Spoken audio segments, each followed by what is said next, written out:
Hi guys, if you want to disable or hide preview pane in File Explorer on Windows 11, then let's see how to do it.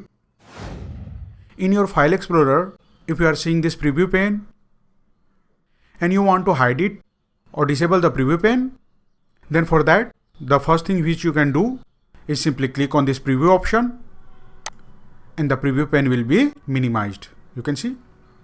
And now, whenever you select any file, you won't be able to see the preview pane here.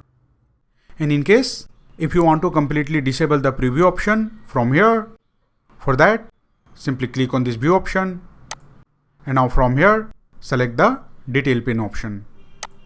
And now in the place of preview option you will be able to see the details. And now whenever you click on any file, you will be able to see the files detail here. You can see.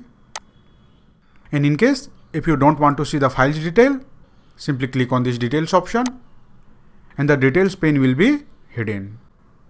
You can see. So that's it guys. This is how you can easily disable or hide preview pane in File Explorer on Windows 11. If you like this video, please subscribe the channel.